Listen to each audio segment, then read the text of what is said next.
चलिए दोस्तों, गवर्नमेंट ने बोला अनलॉक चालू हो गया, लेकिन अनलॉक कहाँ में है? अभी भी लॉकडाउन का माहौल जैसा चल रहा है। आदमी लोग ज़्यादा करके कोरोनाग्रस्त हो रहा है और मर रहा है। देश का हालत अभी भी चिंताजनक है। कोरोना वायरस ने सभी को मतलब इस मनुष्य जाति को एक ऐसा अच्छा सबक सिखाया। वो अच्छा है ना बुरा है सब लोगों का पता। इसी का बीच में कुछ राजनीतिक गर्मियाँ भी चल रहा है, क्योंकि मनुष्य अभ्यास का दास है। ये हालत में रहकर मेरा दिमाग का कीड़ा भी बीच बीच में जाग रहा है। मेरा जिंदगी का सफ़र का कुछ हिस्सा आप लोगों का सामने रखूं, फिर डर रहा हो ये सुनकर आप लोग भड़क उठे। फिर सोचता हूँ आदमी लोग थोड़ा कुछ करके नाम कमा लेते हैं और बहुत ने बहुत कुछ करके भी अंधेरे में रह जाते हैं।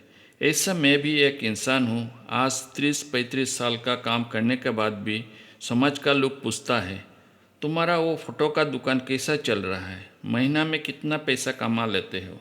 एक समय था कुछ पैसे का आदमी काम कराने के लिए मेरा पास भाग दौड़ कर आता था। आज वो ज़माना बदल गया, सब कुछ सिमट कर एक मोबाइल का अंदर आ गया। ये सब बात बोलकर कभी ख़त्म नहीं होगा। मैं मेरा जीवन का बारे में आप लोगों को कुछ बताना चाहता हूँ, शायद आप लोगों को अच्छा लगे। कोई चाहकर भी शिल्पी नहीं बन पाते, क्योंकि एक शिल्पी का ऊपर भगवान का कुछ वरदान होना जरूरी है, तब भी ये शिल्पी हो पाते। मेरा ऊपर भी भगवान का कुछ कृपा दृष्टि है, क्योंकि मैं जिस परिवार का जिस समाज से निकल कर आया हूँ उसमें एक शिल्पी या आर्टिस्ट का क्या दर्जा है इसका कोई महत्व नहीं है। एक आर्टिस्ट होकर ज़िंदगी में क्या कर पाते इसका कोई अंदाजा ही नहीं है। मैं असम का करीमगंज जिला का पथरकंदी थाने अंतर्गत काटाबारी नामक एक अख्यात गांव में पैदा हुआ हूँ। मेरा पिताजी स्वर्गवासी धनसेना सिंह एक ईमानदार पुलिस ऑफिसर हुआ करता था।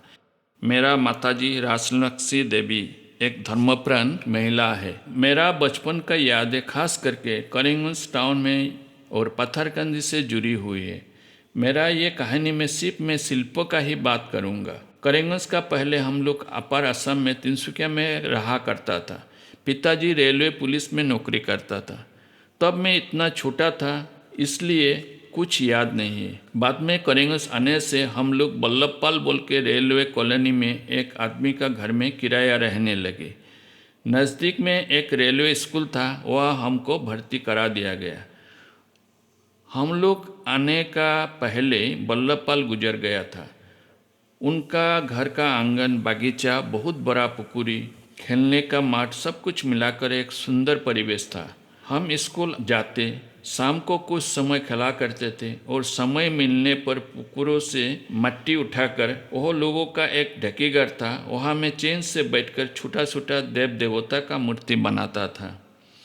वही मेरा शिल्प का यात्रा शुरुआत। सुযোग मिलने पर चोरी छिपकर पढ़ाई का बीच में राजा महाराजा का छवि अंकन करके बहुत तृप्ति मिलता था, मगर ये सब करने से बहुत डर लगता था, क्योंकि माता पिता उसके घोर विरुद्ध थे। कुछ साल वहाँ रहने के बाद पिताजी का दूसरा जगह में बदली हो गया।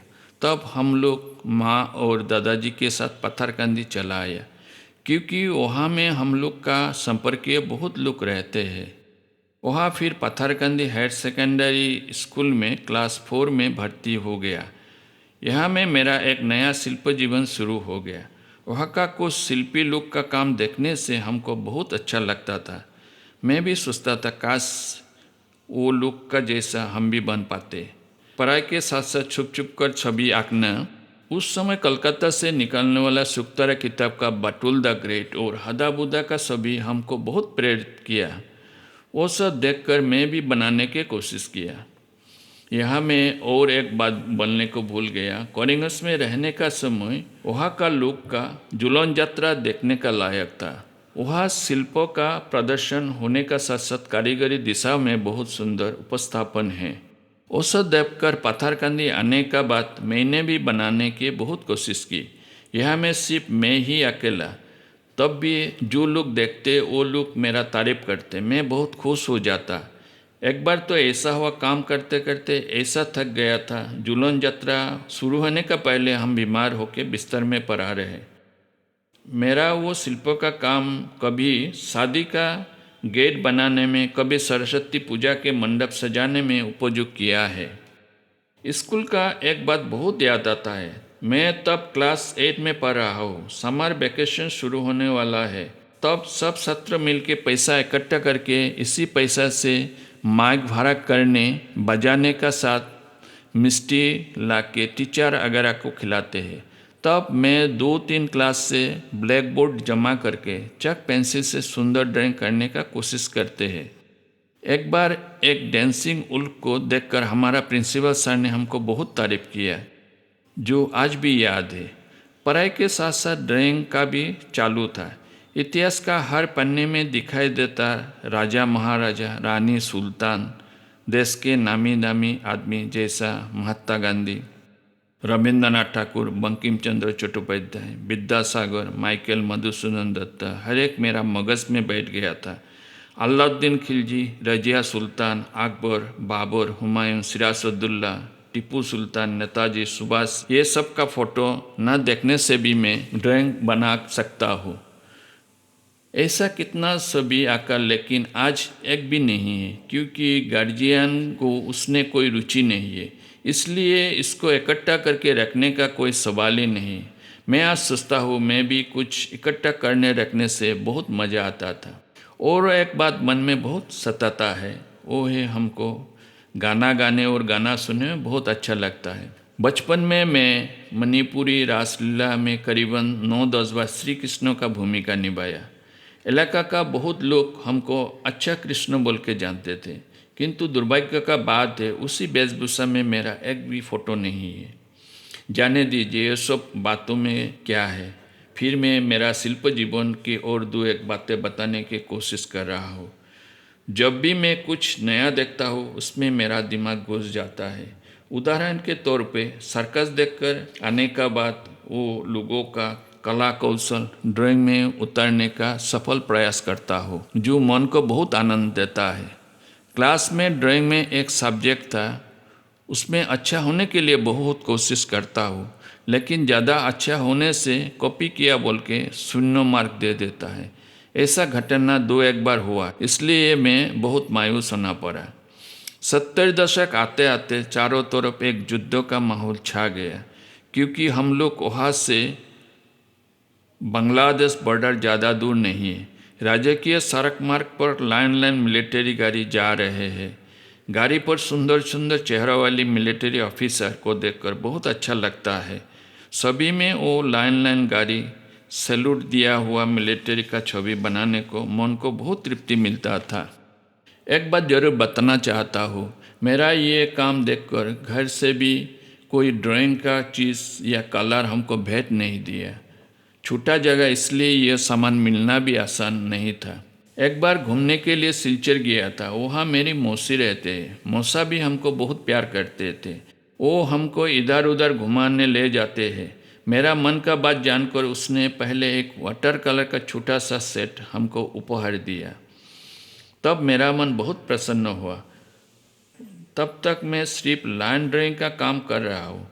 कलर का काम करना बहुत बड़ा बात है। हाँ, जुलन का काम करने समय फ्लैट कलर का इस्तेमाल करके ब्लैक लाइन ड्राइंग सुंदर से कर देता था।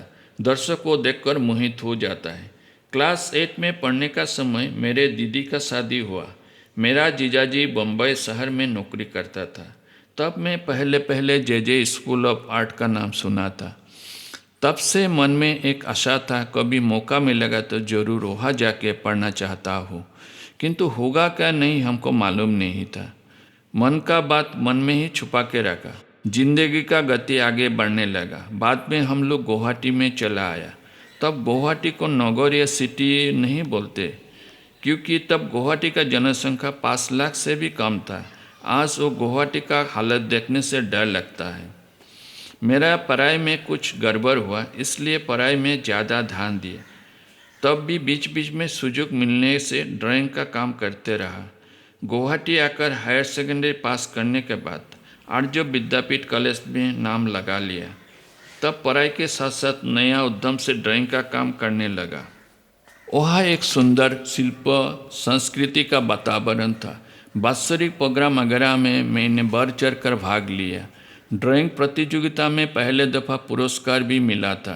वो पुरस्कार ने हमको बहुत प्रेरित किया। कॉलेज का एक प्रोफेसर को उनकी बधाई अनुष्ठान में उन्हीं का एक पोर्ट्रेट बना के भेंट किया। जीवन में चाहा बाहर जाके आर्ट लाइन में कुछ पढूं।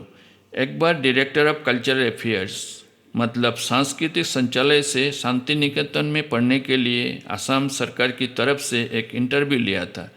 मैंने भी उसमें हिस्सा लिया मगर सफल नहीं हो पाया, क्योंकि ड्राइंग करने से भी मेरा अच्छा आर्ट का ऊपर इतना ज्ञान, इतना दखल नहीं था।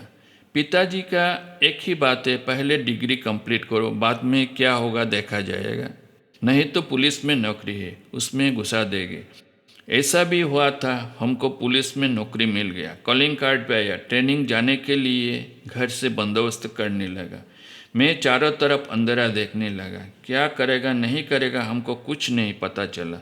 मेरा मन का बात जानकर पिताजी ने कुछ ज़बरदस्ती नहीं किया। आदमी को नौकरी ढूंढने से भी नहीं मिलता और हम हाथ में नौकरी मिल के भी छूट दिया। एक बात है ना, भगवान का क्या मंजूर है वो हमको पता नहीं था। तब तक हम लोग काहलीपारा का क्वार्टर से उलूबारी पुलिस क्वार्टर में चला आया। धीरे धीरे असम आंदोलन का प्रभाव पड़ने लगा था। उसके साथ साथ विदेशी हटाओ का भी नारा गूंजने लगा। इसका प्रभाव कॉलेज स्कूल पर पड़ने लगा। स्कूल कॉलेज अनियम होने का साथ साथ बंद हो गया। पढ़ाई का नाम पर सिर्फ परीक्षा का समय कॉलेज परीक्षा होने लगा। हम हिस्ट्री ऑनर्स लेके पढ़ता था। हमको जितना पढ़ाई करने का ज़रूरत है कॉलेज में भी वो हो नहीं पाता। ज़्यादा करके ग्रेड बीटेन हिस्ट्री हमको बहुत कठिन लगने लगा। और एक मज़े का बात है, हम पहले से असम हिस्ट्री पढ़ रहा था। ऑनर्स में वो असम हिस्ट्री उठा दिया गया है, बदले में ग्रेड बीटेन हिस्ट्री दिया गया है। जो भी हो हम उसमें मार खाने लगा, इसलिए सफल हो नहीं पा रहा था। आंदोलन बोल के दिन भर घर में पड़ा रहता था। शाम होने का साथ साथ इधर उधर कुछ घूमने लगा। तब अप्सरा हॉल के नज़दीक में माखनलाल साहब बोल के एक शिल्पी सज्जन से धीरे धीरे जान पहचान हुआ। वो इस लाइन में बहुत मजे हुए आदमी थे। वो असम का बहुत नामी दामी आर्टिस्ट से उनका जान पहचान था। वो सिनेमा का बहुत बड़ा बड़ा होर्डिंग बनाता था। उनकी यहाँ में कभी कभी मैं भी छोटा मोटा काम करने में शामिल होता था। उन्हीं का ब्रास स्ट्रोक हम ध्यान से देखता था। तब कलर का दो एक फिगर का काम भी किया था। उन्हीं का स्टूडियो में असम का बहुत नामी दामी आर्टिस्ट आता, जैसा प्रसन्नजीत द्वारा, गौरी बर्मन आदि। उन्हीं का सहयोग से मैं बेनू मिश्रो, नील पवन बरुआ, साहित्यिक बेनी माधव, नीलमणि फुकन आदि से मिलने का सौभाग्य हुआ। तब तक मैं प्रॉपर ड्राइंग सीखने के लिए गुवाहाटी का गवर्नमेंट आर्ट कॉलेज में दाखिला लिया। तब वो शांतिपुर में था। वहाँ का प्रिंसिपल सुबा ब्रह्म और कोई नामी दामी आर्टिस्ट वहाँ पढ़ाता था।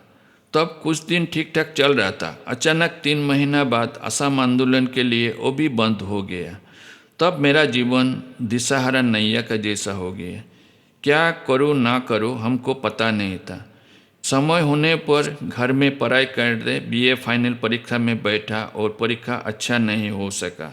जीवन में बहुत तनाव आ गया। क्या करो ना करो कुछ दिशा कर नहीं सका। अभी एकमात्र सहारा मैं बाहर जाके पढ़ाई करने का। जीजाजी से बातचीत हुआ, वो उस बारे में कुछ बोल नहीं पाया। तब उन्हीं का साथ मेरा एक जान पहचान मामा जी का साथ परिचय हुआ। वो मिलिट्री का सिविल जीटीसी में काम करता था। जीजाजी का मुख से मेरा बात सुनकर वो बोला, हम लोग का एक मेजर जे कॉलेज के सुनावनी बोल के एक प्रोफेसर का साथ जान पहचान है। वो आने से मैं मेजर से बात करा दूंगा, तुम उसको बुला लो। ज़रूरत पड़ने पर वो तुम्हारा साथ यह रह सकता है, कोई दिक्कत नहीं होगा। फिर 1981 सन में मैं मुंबई के लिए यात्रा किया। वो भी मेरा जीवन का एक कठिन अध्याय था। वो मैं दूसरा एपिसोड में थोड़ा विस्तृत बोलने का कोशिश करूँगा, इसलिए आप लोग ज़रूर देखें मेरा ये नेक्स्ट एपिसोड। मेरा शिल्प यात्रा का बात सुनने के लिए बहुत धन्यवाद।